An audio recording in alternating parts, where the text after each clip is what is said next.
புதுச்சேரியில் டாக்டர்கள் ஈகோவை கைவிட்டு அந்தந்த பகுதிகளில் வீடுகளுக்கு சென்று உடல் நலம் குறித்து விசாரிக்க வேண்டும். அப்படி செய்தால்தான் வீடு தேடி மருத்துவம் என்ற நிலை ஏற்படும் என முதலமைச்சர் ரங்கசாமி வேண்டுகோள் விடுத்துள்ளார். புதுச்சேரி அரசின் சுகாதாரத்துறை சார்பில் மணவெளி தொகுதியில் வண்டையார்பாளையத்தில் 45 லட்சம் ரூபாய் செலவில் தாய் சேய் நல இல்லம் கட்டப்பட்டுள்ளது. தேங்காய் திட்டில் ரூபாய் 50 லட்சம் செலவில் துணை சுகாதார மையம் அமைக்கப்பட்டுள்ளது.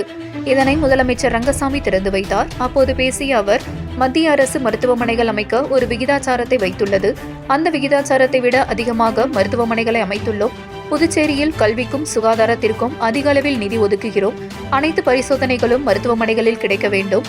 டாக்டர்கள் எப்போதும் இருக்க வேண்டும் என்பதற்காக சுகாதார இயக்கம் மூலம் கூடுதலாக டாக்டர்களை நியமித்துள்ளோம். டாக்டர்கள் ஈகோவை கைவிட்டு அந்தந்த பகுதிகளில் வீடுகளுக்கு சென்று உடல் நலம் குறித்து விசாரிக்க வேண்டும். அப்படி செய்தால்தான் வீடு தேடி மருத்துவம் என்ற நிலை ஏற்படும். நான் டாக்டர் போக மாட்டேன் என கூறக்கூடாது என அறிவுறுத்தினார். டாக்டர்களுக்கு சம்பளமும் உயர்த்தி வழங்கியுள்ளோம். சுகாதாரத்திற்காக சென்னை சென்றால் அதிக பணம் செலவாகும். அதை தவிர்க்கும் வகையில் புதுச்சேரியிலேயே மருத்துவம் முழுமையாக கிடைக்க வேண்டும். நகர பகுதியில் ஒரு அரசு மருத்துவமனை, கதிர்காமத்தில் ஒரு மருத்துவமனை இயங்குகிறது. கிராமப்புற மக்களும் அனைத்து வசதிகளுடன் மருத்துவம் கிடைக்கும் வகையில் கரிக்காம்பலத்தில் அரசு மருத்துவமனை அமைக்க உள்ளோம் என முதலமைச்சர் தெரிவித்தார். கடந்த ஆண்டு +2 படித்து முடித்து கல்லூரிகளில் படிக்கும் அரசு பள்ளி மாணவர்களுக்கும் இலவச லேப்டாப் நிச்சயமாக வழங்கப்படும்.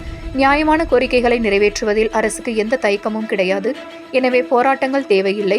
கோப்பை மாற்றியமைக்க கொஞ்சம் காலதாமதமாகும். ஆனாலும் நிச்சயமாக +2 முடித்த மாணவர்களுக்கும் லேப்டாப் வழங்கப்படும் என முதல்வர் கூறினார். விழாவில் சபாநாயகர் செல்வம், அமைச்சர் லட்சுமி நாராயணன், சுகாதாரத்துறை இயக்குநர் ஸ்ரீராமுலு, துணை இயக்குநர்கள் முரளி, ரகுநாதன் உட்பட பலர் பங்கேற்றனர். 7 கிரீன் நியூஸ் செய்திகளுக்காக புதுச்சேரி செய்தியாளர் ஜெயக்குமார். பின்னாடி வாங்க, கிணறு இதில்ல, வாங்க, கோவப்படாதீங்க, வாங்க, பின்னாடி வாங்க, பின்னாடி வாங்க ஐயா, பின்னாடி வாங்க ஐயா, பின்னாடி வாங்க, பின்னாடி வாங்க மேடம், பின்னாடி வாங்க மேடம், ஏன் பின்னாடி வாங்க.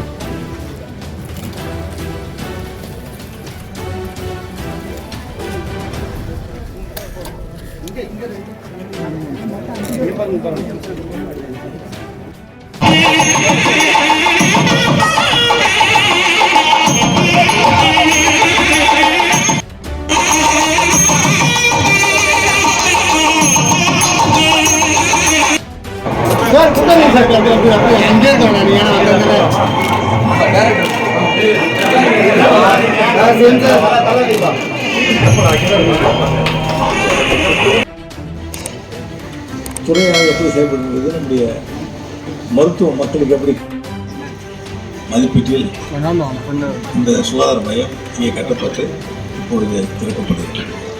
நம்முடைய தாய் சேய் நல கட்டிடத்தை, துணை நலவாழ் மையத்தை நம் சொந்த கட்டிடத்தில் இருக்க வேண்டும் என்ற ஒரு கோரிக்கையுடைய அடிப்படையில் அப்படி பார்க்கும்போது நம்ம இதில் பார்க்கும்போது இப்போ நம்ம இந்த வசதியான என்னென்னு செய்கிறோம் பாருங்க. மருத்துவ தகவல் ஒரு அறை, மருத்துவ ஃபார்மசி, கிளினிக்கு, இந்த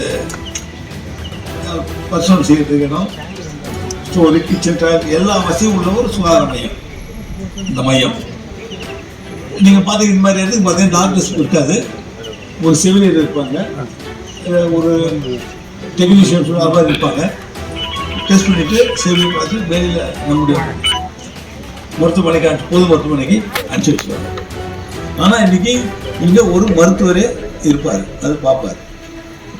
நான் சொல்லியிருக்கோம், நான் என்ன லட்சம் ஸ்டாஃப்னு சொல்லுவாங்க. அப்புறம் நம்ம கான்ட்ராக்ட் டாக்டர்ஸ்லாம் எடுத்துருக்கோம், நிறைய வச்சுட்ருக்கோம். அப்போ நான் கூட சொல்லுவேன், நீங்கள் சுகாதார மையத்தில் உட்காந்துட்டு இருக்காங்க, அந்த ஊரில் அப்படியே ஒரு வாக்கிங் போகிற மாதிரி அப்படியே ஒரு விட பார்த்தீங்கன்னா, நம்ம நல்லா இருக்கிறியா, வசதி இருக்க, ஜுரம் ஏதாவது இருக்குதா அப்படி கேட்டாலே அவங்க வீடு தேடி மருத்துவம் சொல்கிறாங்கல்ல, அது சாதாரணமாக கிடைக்கும். வீடு தேடி மருத்துவம் இருக்கிறதா நம்ம ஏன்னா அந்தளவுக்கு டாக்டர்ஸ் நம்ம அப்பாயின்மெண்ட் வச்சுருக்கோம், போட்டிருக்கோம், ஒவ்வொரு மையத்தில் இருக்காங்க. அது பார்க்கும்போது இப்போது என்ஆர்எச் ஸ்டாஃப்ஸுங்க மற்ற நிலையில் நம்ம கான்ட்ராக்ட் டாக்டர்ஸும் நிறைய வச்சுருக்கோம். அதுவும் நீங்கள் அந்த ஈகோ ப்ராப்ளம் சொல்லுவாங்கல்ல, நாங்கள் டாக்டர்ஸ்னால் நாங்கள் இங்கே தான் இருக்கணும், நாங்கள் இப்படி போக மாட்டோம், எங்களுக்கு இந்த வேலை இல்லை அப்படின்னு சொல்லுவாங்க. அப்படி சொல்லக்கூடாது. நீங்கள் ஊரில் ஒரு மையத்தில் இருந்தாலும் அப்படியே எல்லா இதுவும் பார்த்து வீடு பார்த்து பேசிட்டு வந்தீங்கன்னா வீடு தேடி மருத்துவம் மக்களுக்கு எளிதாக கிடைக்கும். அவங்க ஜுரம் இருக்குதுன்னு சொன்னா அவர் சொன்னால் அவங்களுக்கு ஒரு மகிழ்ச்சியாக இருக்கும். வெளியில் நம்ம தேடி அரசு பொது மருத்துவமனைக்கு வர வேண்டிய அவசியம் இருக்காது, மற்ற தனியார் மருத்துவமனைக்கு செல்ல வேண்டிய அவசியம் இருக்காது அப்படி சொல்லுங்க. ஏன்னா இப்போ நம்ம அந்தளவுக்கு மருத்துவர்களை நம்ம நியமிச்சிருக்கோம். அவர்களுக்கு உரிய அந்த வழங்கி வந்த சம்பளத்தை கூட மாத சம்பளம் கூட நம்ம உயர்த்தி கொடுத்துருக்கோம். ஏன்னா மருத்துவம்னா ஒரு குறிப்பிட்ட சம்பளம் தான் மருத்துவர்களுக்கு மரியாதை இருக்கும். அதனால் அதை நம்ம என்ஆர்டி பார்த்தீங்கன்னா உயர்த்தி கொடுத்துருக்கோம்.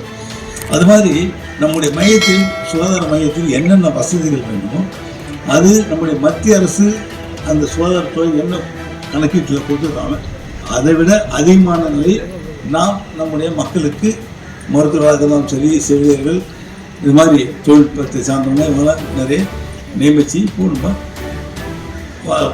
போதுமான வசதி செய்து கொடுத்து கொண்டிருக்கணும். இவர் கட்டிட வசதியும் நல்லா இருக்கிறதுக்காக கட்டிடமும் கட்டி கொடுத்துட்டே வரோம். எல்லா இடத்துலையும் வாடகை கட்டிடம் வந்தால் நம்ம சொந்த கட்டிடத்துக்கு சொந்த கட்டிடம் கொண்டு வர கட்டிடம் கட்டி புதிதாக கட்டிடம் கட்டி கொடுத்து கொண்டு வருகிறோம். அது மாதிரி இங்கே பார்க்கும்போது நம்முடைய தேங்காய்த்திட்டு பகுதியில் நடுப்பகுதியில் இந்த சுகாதார மையம் அமைந்திருக்கின்றது. இது நம்முடைய மக்களுக்கு மிகவும் பயனுள்ள ஒரு மையப்பகுதி. தேங்காய்த்திட்டு பகுதியில் ஒரு மையப்பகுதி. இப்போ எளிதாக இங்கே வந்து அவருடைய உடல்நிலை பரிசோதனை செய்து கொண்டு செல்வதற்கு ஒரு நல்ல வாய்ப்பு. எல்லா பகுதியும் இது மாதிரி இருந்தால் நம்ம இது மாதிரி தாய் சேவை கொடுத்த தேர்வு ஆரம்ப சுகாதாரம் பண்ணியிருக்கோம்.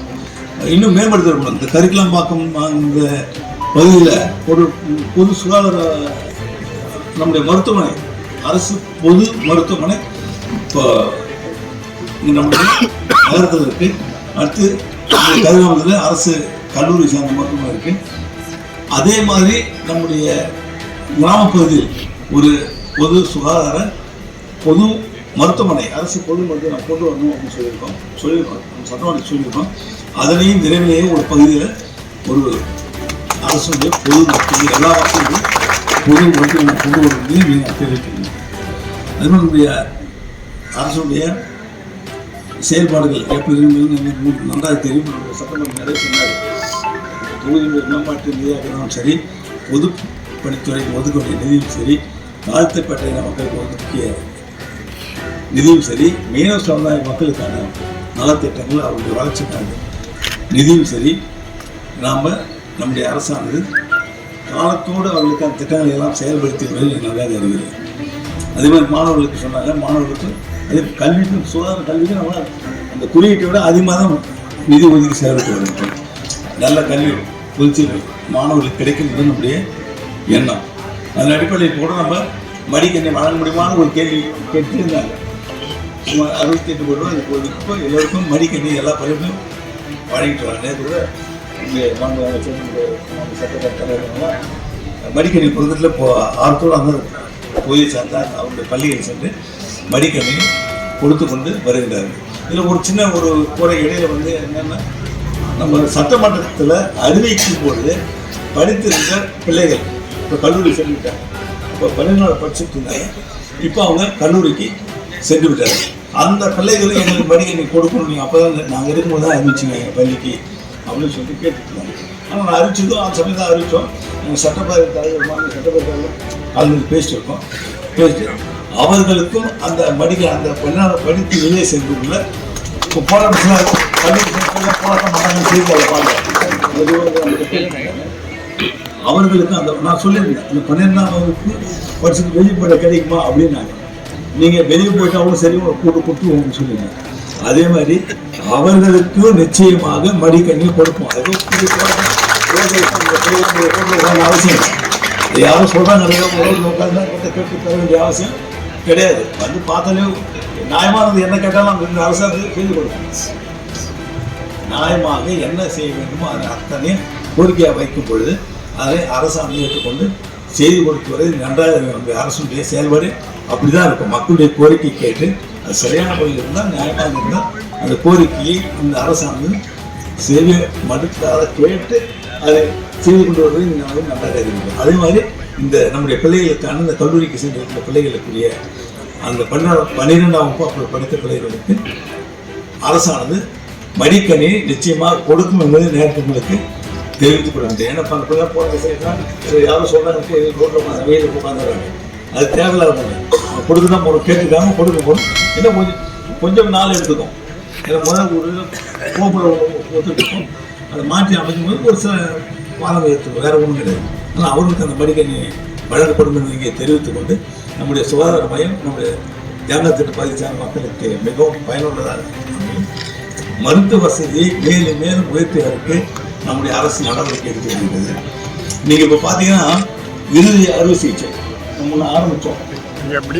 சென்னையில் வந்து ஒரு குழு, மருத்துவ குழு இங்கே வந்து நமக்கு இங்கேயே அரசு பொது மருத்துவமனையில் இறுதி அறுவை சிகிச்சை செய்து இங்கே அந்த நோயாளிகளுக்கு எந்தவித சிரமமும் இல்லாமல் அந்த குடும்பத்தில் ஒன்றும் சென்னைக்கு தான் போகிறது இல்லாமல் இங்கேயே இந்த மருத்துவ அறுவை சிகிச்சை செய்து வாய்ப்பு உருவாக்கி கொடுத்து ஏறக்குறைய 250 நோயாளிகளுக்கு அறுவை சிகிச்சை செய்து நல்லா இருக்காங்க. அதே மாதிரி முன்ன இந்த கிட்னி டிரான்ஸ்பிளண்ட், கிட்னி மாற்று அது முன்ன ஒரு நாள் ஆரம்பித்தோம், நடந்துட்டு அப்படியே விட்டோம். இப்பொழுது நேற்று அது முன்தினம் ஒரு கிட்னி டிரான்ஸ்பிளண்ட், அதாவது அந்த அறுவை சிகிச்சை வெற்றிகரமாக ஒரு நோயாளிக்கு செய்யப்பட்டு அந்த நோயாளி அது மாதிரி ஒரு சிறப்பு மருத்துவ வசதியும் கொடுக்கணும் என்பது அரசாங்கம் மிகுந்த அக்கறை எடுத்துக்கொண்டு வருகிறது. அதற்காக பொது அரசு மருத்துவமனையை உயர்த்துவதும் சரி, நம்முடைய அரசு மருத்துவக் கல்லூரியில் மருத்துவமனையை உயர்த்தி கொடுப்பதும் சரி மிகுந்த ஆர்வம் காட்டி வருகிறது. என்னுடைய எண்ணம் குறிப்பாக ஏழை மக்கள் சென்னைக்கு சென்று மருத்துவ வசதி பெறுவது, சிறப்பு மருத்துவ வசதி பெறுவது மிகவும் சிரமமாக இருக்கிறது. அப்போலாம் இப்போ அதிக பணம் முன்ன பார்த்தா நான் ஒரு 3 லட்சம் கொடுக்க போகுதுன்னு சொல்லுவேன், 2 லட்சம் கொடுக்க போகுது, யாரும் வந்து கேட்பாங்க, ஒரு 2 லட்சம் புஷ் பண்ணி ஹாஸ்பிட்டல் சொல்லுவோம், உடனே செஞ்சுருவாங்க. அவங்க ஒரு 3 லட்சம் ஆச்சுன்னா கொடுத்துருவோம், செஞ்சுட்டு இருந்தோம். ஆனால் இன்றைக்கி 3 லட்சம் 4 லட்சம் சொல்லிட்டு மருத்துவமனை போகிறாங்க, வந்து எங்கிட்ட சொல்லி 18 லட்சம் ஆகுதுன்றாங்க, 14 லட்சம் ஆகுன்றாங்க, 8 லட்சம் ஆகுன்றாங்க. அந்தளவு அந்த செலவு கூடுதலாக வருவதை நம்மால் பார்க்க முடியும். அப்போ சாதாரண ஏழை எளிய மக்களுக்கு மிகவும் சிரமம், நல்லா போயிட்டு அடமாக போகக்கூடிய சூழல்லாம் இருக்கின்றது. அப்படி அந்த சிறப்பு மருத்துவ வசதி நம்முடைய பூச்சியில் கிடைக்கணும் அப்படின்னு தான் நம்முடைய எண்ணம். அதுக்குரிய வசதி உருவாக்கி கொடுக்கணும். அது மாதிரி இப்போ நம்ம அறுவை சிகிச்சை கூடத்தையெல்லாம் இப்போது புதுப்பிச்சு இன்றைய டெக்னாலஜி, நியூ டெக்னாலஜி சொல்லுவாங்க, புதிய தொழில்நுட்பத்தின் அடிப்படையில் என்ன வசதிலாம் இருக்கணுமோ அதை இப்பொழுது கவனத்தில் எடுத்துக்கொண்டு செய்து வருகின்றது. ஆனால் நல்ல மருத்துவ வசதி நம்முடைய புதுச்சேரியில் மேலும் மேலும் மக்களுக்கு கிடைப்பதற்கான வாய்ப்பை அரசு உருவாக்கி வருகின்றது என்பதை கூறிக்கொண்டு இந்த கட்டிடத்தை திறந்து வைப்பதில் மையத்தை திறந்த எங்களுக்கு மிகுந்த மகிழ்ச்சி. ஒரு புதிய அனைவருக்கும் இங்கே பணியாற்றுகின்ற செவிலியர் மருத்துவர்கள் அனைவரும் நன்றாக பணியாற்றி நல்ல பேர் இருக்கணும். வேறு ஒன்றும் கிடையாது, மக்களுக்கு நல்ல பேர் இருக்கணும். ஒரு மனிதர் போய் பணி செய்யறதுன்னா சிறப்பாக செய்யும்போது அந்த மக்கள் வந்து நம்ம விரும்புவாங்க. திடீர்னு ஒரு டிரான்ஸ்ஃபர் போட்டோம்னா சரி, எங்கேயோ நல்லா பண்ணுறாங்க, அங்கேயே இருக்காங்க, அது மாதிரி சொல்லக்கூடிய அளவிற்கு சிறப்பாக பணியாற்ற வேண்டும் என்று கேட்டுக்கொண்டு அனைவருக்கும் வாழ்க்கை விடுமை இல்லை. நன்றி, வணக்கம்.